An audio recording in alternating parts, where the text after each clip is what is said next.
Monseñor Agustín Román no solo fue el primer obispo cubano ordenado para el episcopado en Estados Unidos, sino que fue el amigo de todos. Construyó la Ermita de la Caridad con las primicias de los cubanos recién llegados. Del legado de Monseñor Agustín Román, Radio Paz presenta En Busca de la Felicidad.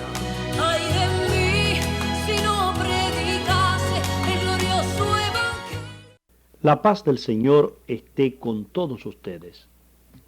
Que la paz de Cristo penetre en sus corazones, penetre en sus familias y a través de sus familias penetre en sus ambientes. San Antonio María Claret decía que así como para la vida corporal se requieren tres cosas, el sol, el pan y la respiración, así también para la vida espiritual se requiere el sol espiritual, que es la divina palabra, el pan espiritual, que es la Eucaristía, y la respiración espiritual, que es la oración. Los santos les gustan mucho las parábolas, porque a través de las parábolas nosotros podemos llegar a descubrir o explicar, si quieren, o comprender los grandes misterios. Y es cierto, el sol espiritual de nosotros es la palabra. El propósito mío es simplemente a través de estas charlas plantear una inquietante pregunta y al mismo tiempo como ofrecer una posible respuesta con el modo concreto de llevarla a cabo. Y la pregunta es, ¿por qué Pedro el día de Pentecostés convirtió 3.000 personas con un solo discurso, mientras que nosotros a veces con 3.000 discursos no convertimos a uno solo? Tal vez porque no anunciamos lo que Pedro anunció, lo que Pedro proclamó. Tal vez porque nos falta el poder del Espíritu que Pedro tenía. Tal vez porque no somos testigos, sino somos simples repetidores. Tal vez por las tres cosas juntas y no por una sola. Pues a través de estas charlas yo trato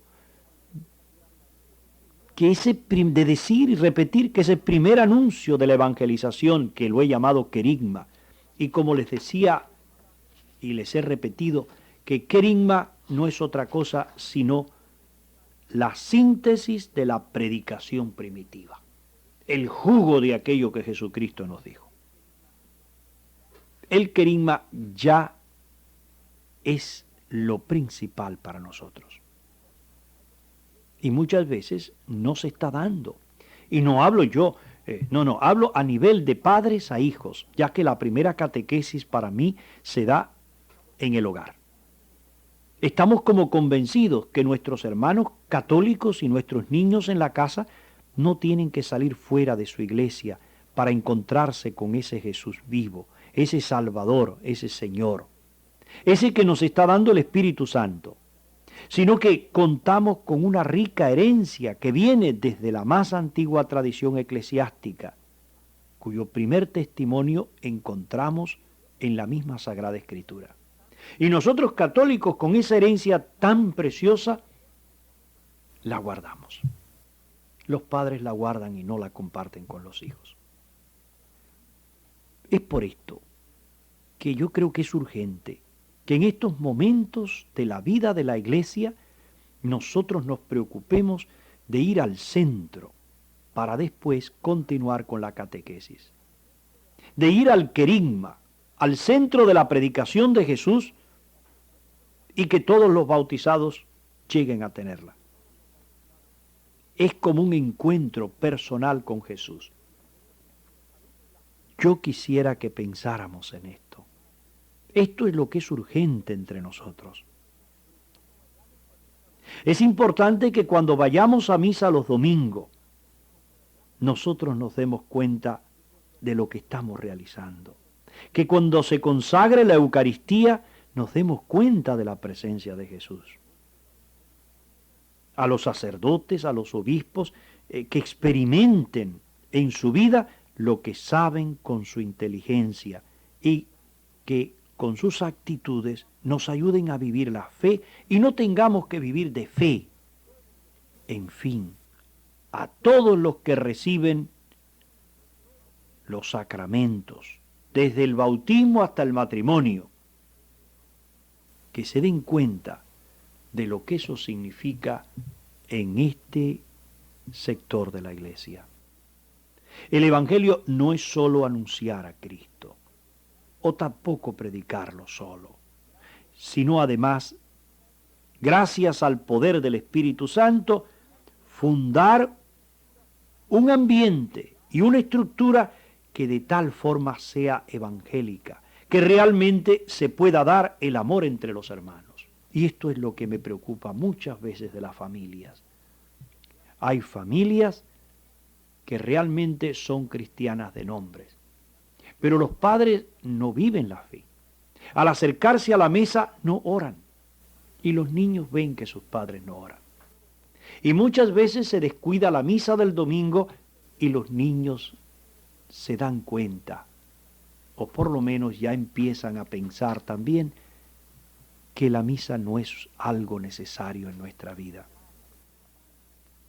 No se trata, por lo tanto, de una salvación individualista en que yo me salvo y el otro allá. No, eso lo he podido experimentar muchas veces, aún en matrimonios que se quieren mucho, pero ella no ha hecho nada por él, o él no ha hecho nada por ella. O en hermanos de la misma familia en que unos no hacen nada por los otros. Ese individualismo hay que arrancarlo de nosotros si queremos ser cristianos. Todo lo contrario, para que alcancemos la salvación de Dios, ha querido Él formar un pueblo. Ha querido formar una familia grande que es la iglesia. Ha querido formar un reino. Figuras todas que expresan relaciones comunitarias y sociales de los individuos.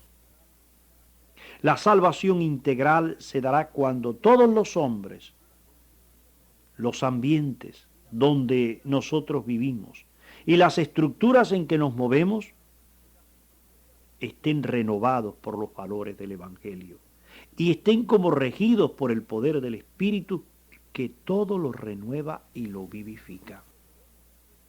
Nosotros debemos cambiar este mundo. Nosotros debemos hacer otras cosas. Por eso los santos eran los hombres que renovaban la tierra. San Antonio María Claret, en 6 años, en las provincias de Oriente y Camagüey, en Cuba, misionó todo y llevó el Evangelio hasta las últimas casas. Y no solamente lo dejaba porque dejaba la Biblia en cada lugar, sino que la predicaba. Y esa es la historia de todos los santos. Pero recuerden eso, como católicos, y católico quiere decir cristiano a plenitud, es la construcción del reino. Se trata como de comenzar a construir con el poder del Espíritu Santo un reino de justicia, un reino de amor, donde los hombres como pueblo de Dios vivan la nueva vida traída por Jesús. Sin embargo, la justicia no puede ser implantada sino por hombres justos. Y para ser justos es necesario ser justificado por Jesucristo. Nadie es bueno sin Jesús. Nadie es justo sin Jesús. Él es la fuente de toda santidad. Amor de aquel Dios que nos amó primero y lo derramó en nuestros corazones, como dice el apóstol San Pablo, por el don del Espíritu Santo. Así pues, no se puede llegar a la meta si no partimos del principio. Y el principio no es otro sino la experiencia personal de la salvación en Jesús. Jesús que nos lleva a ser instrumentos de su misma salvación, para implantar su vida en todos los ambientes donde nos encontremos. Es importante. Y yo me quedo asombrado cómo en los aeropuertos no estamos los católicos presentes.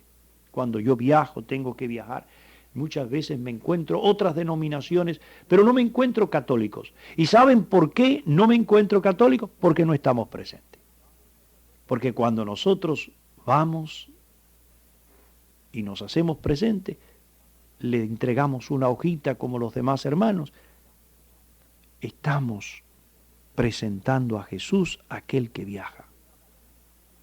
¿Cuántas veces me da pena que no estamos presentes en los hospitales y no estamos presentes en las cárceles y no estamos presentes?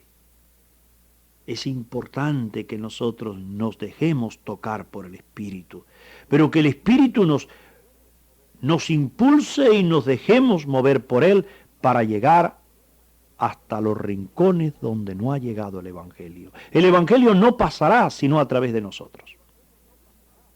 Así pues, esto es importante.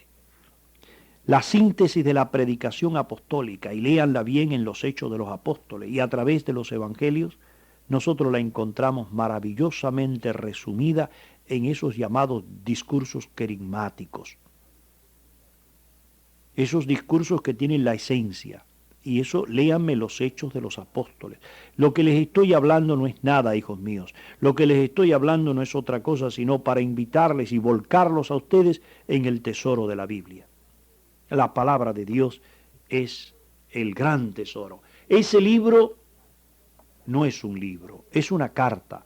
La carta que el Padre de los cielos nos ha enviado a nosotros. Y es un libro que es como una biblioteca, porque la Biblia está compuesta de 72 libritos escritos durante 1300 años por más de 50 santos inspirados por Dios. Recuerden ustedes que descubrimos el contenido, objetivo y el método de la proclamación primitiva a través del querigma. Ahora bien, el querigma primitivo se debe adaptar pedagógicamente al hombre actual, respetando, por supuesto, respetando lo que es esencial y lo que es fundamental del anuncio evangélico. Y esa es la segunda parte. La primera parte es descubrir el contenido, objetivo y método de esa proclamación primitiva. Y la segunda parte, pues, es como presentar esto al hombre. Cada vez que yo encuentro esto, lo veo maravilloso. Yo no quisiera que estas charlas pasaran sin aclararles lo que en el fondo quiero hacer. Lo que les quiero presentar, que no es una teoría, no, quisiera presentarles el testimonio, y más que de mi vida, quisiera presentárselo el testimonio de los santos de la Iglesia. Es el testimonio de la experiencia de esa renovación que va surgiendo en todos los cristianos. Los testigos se van encontrando en todas partes, como se han encontrado en toda la historia. Y se han encontrado donde el Espíritu Santo ha suscitado ese movimiento, si quieren ustedes, que ha venido desde el comienzo hasta nuestros días. No se pretende de ninguna manera enseñar a evangelizar. No pretendo a eso. Esta es la obra del Espíritu Santo. Lo que yo pretendo a través de estas líneas y de estas charlas que les estoy dando a través de la radio, no es otra cosa sino que ustedes descubran a Jesucristo. Que ustedes puedan entrar en lo que es el contenido de la proclamación evangélica. La parte central de la predicación que Jesucristo anunciaba no es otra cosa sino, y los apóstoles al mismo tiempo, era la salvación integral del hombre. Y de todos los hombres viviendo la paz, el amor y la justicia en las relaciones de unos con otros. Y eso, vivirlo en unión con la creación y especialmente con su fuente que es Dios. Es interesante cuando ustedes abran el Evangelio darse cuenta como lo esencial, si me preguntaran qué es lo que Cristo viene a anunciarnos, es muy sencillo. Se puede reducir a una palabra. Cristo viene a anunciarnos el reino de los cielos. Este es como el tema central de la predicación pública de Jesucristo. La soberanía real de Dios, el reino. Y con este concepto, si quieren ustedes, van como a sintetizar los tres primeros evangelistas el contenido de su mensaje. Si quieren, abran el Evangelio ahora mismo y busquen en el Evangelio de San Marcos en el capítulo 1, versículo 15. Proclamaba la buena nueva de Dios. El tiempo de Dios se ha cumplido. El reino de Dios está cerca. Y ahora les invito a que ustedes me vayan al Evangelio de San Mateo. Abran Evangelio de San Mateo en el capítulo 4, versículo 23. Recorría Jesús toda Galilea, enseñando en sus sinagogas, proclamando la buena nueva del reino. Tercer evangelio. Busquen el Evangelio de San Lucas, capítulo 4, versículo 43. El Señor dice, tengo que anunciar la buena nueva del reino de Dios, porque a esto he sido enviado. Jesucristo viene a proclamarnos el reino. Y de esta forma resumen con gran acierto la predicación central de Jesús, que encontramos repetida en sus parábolas y muchas otras formas literarias del Evangelio. Recuerden ustedes que en el cuadro oriental en que Jesús nos habla, la palabra reino, que significaba o que se pronunciaba malkuta, significa el efectivo poder de gobernar, la autoridad o poderío de un rey, pero jamás se entiende en sentido abstracto, como para nosotros. Cuando nosotros hablamos de reino, es una cosa abstracta. No, para el oriental siempre es como algo que se está realizando. Por tanto, el reino de Dios no es un concepto así como espacial o estático, sino que designa la gran soberanía de Dios. Soberanía sobre su pueblo. Soberanía que realiza el ideal regio de justicia. El reino es más. El reino eterno consiste en que Dios tenga un señorío total sobre Israel. Por tanto, se hace presente donde los hombres, por una decisión de su voluntad, se hacen obedientes. Este tema es apasionante y por eso nosotros debemos entrar. El reino es lo esencial. No se puede tener un cristiano que no lea el Evangelio. Yo no entiendo cómo nosotros podemos hablar de cristianismo si nosotros no leemos el Evangelio. A veces me pregunto cómo es posible que hay cristianos que lean el periódico todos los días y no sean capaces de haber leído el Evangelio.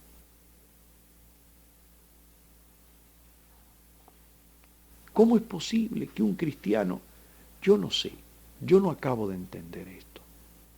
El mejor consejo que yo les daría a ustedes, no dejen de pasar un solo día sin leer una página de la Biblia y especialmente del Evangelio. El reino es algo apasionante. Jesús describe el reino con muchas imágenes, con muchas parábolas. Y lo describe donde ustedes ven que todo el mundo lo entiende. El campesino lo puede entender. Lo asemejó a la levadura que fermenta la masa, o a la semilla que arrojada a la tierra da frutos. A la semilla que comienza humildemente como un granito de mostaza, pero que tiene el poder para crecer por sí mismo. El reino es como hasta hacerse grande para poder anidar las aves del cielo. Y la pertenencia al reino ni se compra ni se merece por obras, sino que es como un banquete al que son invitados todos los hombres, especialmente los pobres. Esto es lo que nos da Mateo 22, del 1 al 9. Es como un regalo de la bondad del viñador a todos sus obreros, sin importar las horas de trabajo y fatiga. Esa linda parábola de Mateo 20, del 1 al 6. El reino es más todavía. Es ciertamente algo en que hay buenos y malos, trigo y cizaña, pero que llegará el triunfo definitivo del bien y la separación de unos y otros. Mateo 22, versículos 10. El reino es un regalo. Es un regalo que exige correspondencia. Es como el pedir cuentas de un propietario a sus labradores. Mateo 21.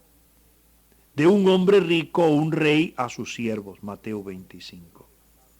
Lo cual exige estar despiertos y vigilantes con las lámparas encendidas como 10 vírgenes que esperan al esposo. Mateo 15. El reino es como los siervos que aguardan a su amo para abrirle la puerta inmediatamente cuando vuelva. Lucas 12. Porque a su regreso, que es inminente, ha de encontrarse con ellos. Mateo 4. Es algo inesperado. El reino no se sabe cuándo, es inesperado. Lucas 12, 40 al 46. El reino, queridos hermanos, vendrá como un ladrón, que no sabemos cuándo llega ni por dónde llega.